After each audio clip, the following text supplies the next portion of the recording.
All right, happy engineer, welcome back. Just you and me today, and I'm going to talk about one of the topics that no engineering leader I know likes to talk about, and that's firing people.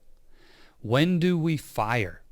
And if I'm being honest, I don't know very many engineering leaders who are good at firing. We don't want to have to do this, and I think that's normal, that's human nature.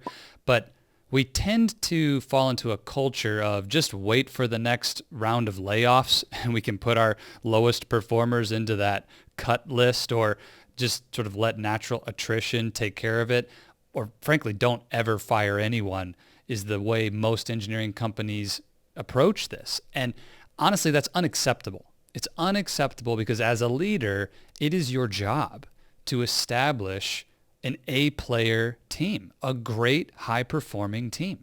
And if you don't have that, waiting for some senior leader to make a decision to cut the workforce before you act to level up the average of your team is not being responsible, right? That's letting someone else take the responsibility instead of you handling it yourself. And entrepreneurs talk about the mindset of hire slow, fire fast. But most engineering leaders follow the mindset of do whatever it takes not to have to fire someone. Ignore that. Now, maybe I'm being a little bit harsh, a little extreme, but I think it's really important no matter what level you're at that we have an honest conversation about when is it time to fire. And this came up with my friend John just the other day. We were having a conversation. He came in, he's in my mastermind, and he said, hey, I'm still having issues with this underperformer on our team. And for context, this had come up months prior.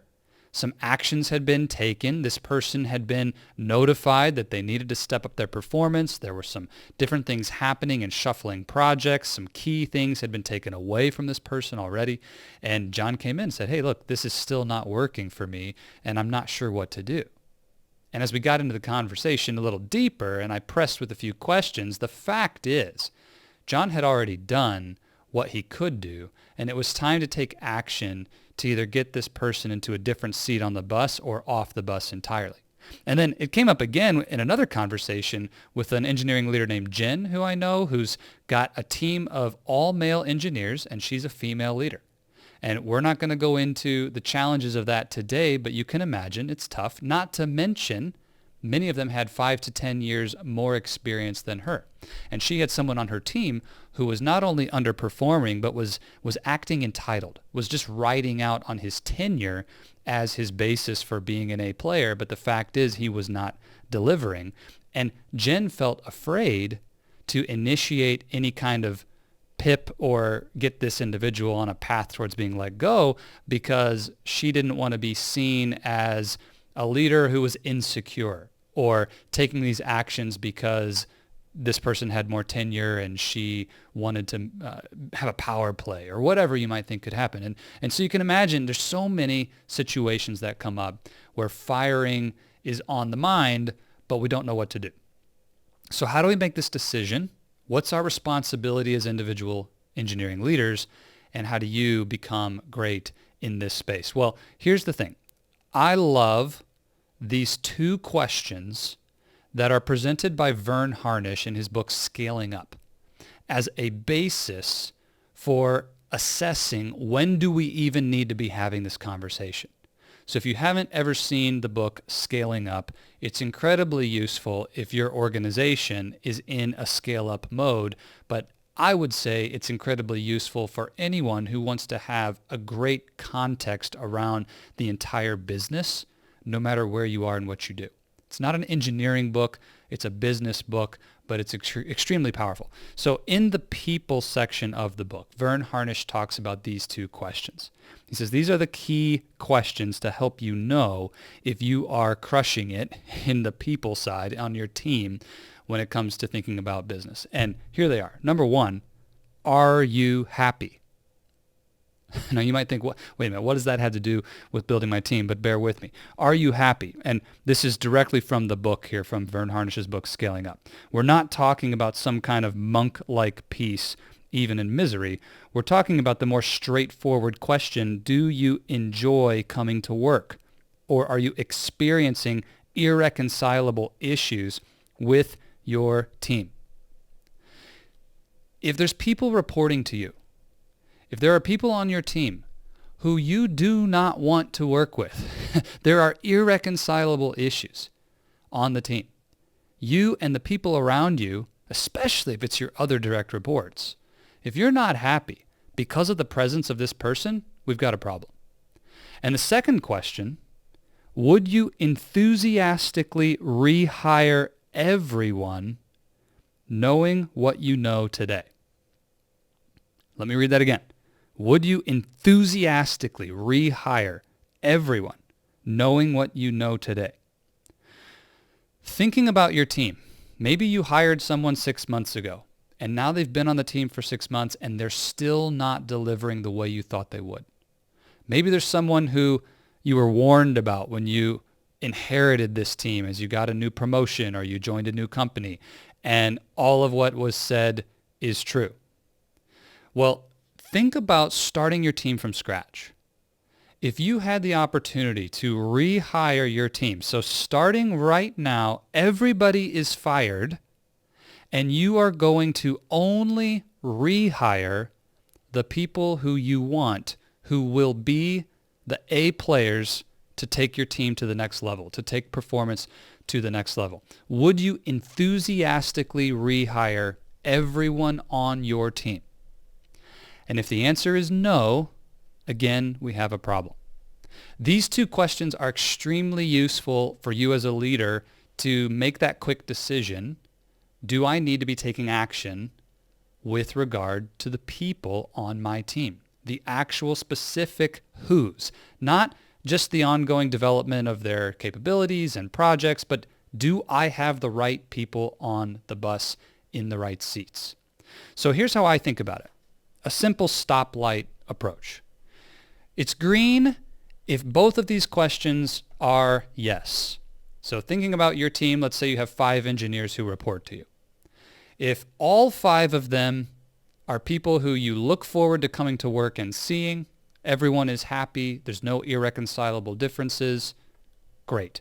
And if you would enthusiastically rehire all 5 of them, great, you're all green. But if one of those leaders, one of those engineers on your team is a no to either one of those two questions, it's either creating a conflict that is something you don't enjoy, you're not happy, and other people aren't happy, or you would not rehire them for that role knowing what you know now, then to me that person is immediately marked yellow. All right, they go to the yellow status. Now, what does yellow mean when it comes to the question of should I fire? Yellow means that if we do not close those gaps, if we don't reconcile, if we don't improve their performance, if we don't make a change, then they're going to be on a path towards being fired or being moved to another team. But they're yellow because I want to take an honest, hard look at myself as the leader, knowing that developing and creating a high-performing team is my responsibility. Have I done everything that I need to do to make sure that this team has had the best possible chance of success? Right? I'm not just going to fire that person tomorrow because I woke up today and realized that I would not enthusiastically rehire them. If that's the case and I just now became aware of it, I have a responsibility as the leader to act first. So what might that be? It could be making sure that the expectations are extremely clear. Have you had the courageous conversation with that individual to let them know that their performance is not at the level it needs to be? Have you talked to them about their values and the way that they're showing up at work, how they're affecting you and other people on the team? Do they understand the expectations, and have they been given a chance to meet them? Maybe it's around their technical acumen and ability. Well, have you given them access to the training and the tools and the support that they need to have a chance to deliver on the work that you've given them? All right, maybe you thought based on their resume they had a certain skill. Turns out that they weren't as sharp as you expected, but have you given them a chance to learn and close the gap? If not, provide them with those tools. Give them deadlines. Give them challenges to come and meet and show you that they're learning fast. Have you shown empathy? Have you asked them if there's anything going on that might be preventing them from showing up the way that they need to, having a great attitude, or performing on the job. Let's be human, right? Are we aware of what's going on in their life, and have we considered that? It doesn't mean that we extend grace forever. There's times when, even if something hard is happening at home, if the person's unable to overcome that and get to a place where they can perform, we still need to do the right thing for the business in the long run. But have we shown that empathy? Yellow is the question to yourself: have I done what I need to do to ensure that they've had every possible chance of success? And here's the bottom line. That set of questions and tasks and actions in the yellow status, if we think about this stoplight, it's not a one-size-fits-all. It's going to be different company to company. It's going to be different leader to leader. Your core values will come into play on how you do this. But here's the bottom line. You're not helping anyone by keeping them in a yellow status one day longer than necessary. You're not helping anyone by keeping people on your team who are underperforming, who are toxic or cancerous to the other people on your team, who are C players surrounded by A players. Guess what happens when you put a C player on an A player team? It demotivates all of your A players. Don't keep underperformers. Don't keep people who don't belong on the bus. So the yellow status, it's dangerous to keep people there forever. Now, some of you are never even asking the questions to get somebody from green to yellow. So you need to start there. But if you know today, as you're listening to me go through this, you know what, I've got some players on my team who are definitely yellow. If I could do it over, I would not rehire them tomorrow. Okay, let's take action. Partner with your leader. Partner with HR. Get a coach. Do the things you need to do to put that plan together. Give it a timeline, a deadline, and work the plan. Then red. Red is you've done your part. You've given that individual a chance to meet the expectations both in their performance and results and in their values and how they show up, and they're not closing the gap. Well, it's time to initiate getting that person off the bus or potentially into a different seat. Maybe there's a role in your organization where they would be better suited to perform. If so, that's great. But we need to start the work now to get them into that role. And if that role's not open, I'm sorry, right? I'm sorry. That doesn't mean we keep them on your team underperforming. We need to do the hard thing at that point. So go and assess if there's someone on your team who you know is red. You've already been doing the work. You've been coaching. You've been training. You've been giving them support, and they continue to not meet the standard. Again, you help no one by keeping them. You're not helping them. You're not helping yourself. You're not helping the company. No one wins. So take that hard action and go. This is your homework. Ask these 2 questions about your team. If you don't have a team and you've been listening to this, just put yourself in your boss's shoes and ask those questions about yourself. Would I, if I was my boss, enthusiastically rehire me?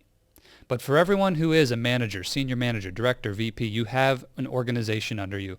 Ask these 2 questions. Are you happy? And would you enthusiastically rehire everyone? Mark each player on your team, red, yellow, green. Let's get an assessment of where they're at and then put the plans in place. Have the courageous conversations. Give people a chance to go back into that green status. And if they don't rise to the occasion, then they're red. They need to be graciously exited from your team so that you can bring on the A players who are waiting in the wings to help take you and your organization to the next level. If you need help with this, if you feel like that queasy, uneasy feeling in your stomach about taking these actions, or you don't know how to have these conversations, then reach out and let's talk about that together. You're not alone. This is something so many engineering leaders struggle with, and for good reason. It's not something we get trained to do. It's not something that is fun to do. It takes courage. It takes tact. And honestly, sometimes it just takes a push from someone outside the situation to ask the hard questions, and that's something that we can help you with. So if you do need that support, grab your phone, text the word lifestyle to 55444. Let's get on a call and talk about what's going on with your team and what next steps you need to take. It's one word, lifestyle. Text that to 55444. Grab a time with our team and we'll talk about how you can implement and make great decisions around hiring and firing to build your organization. Let's do this.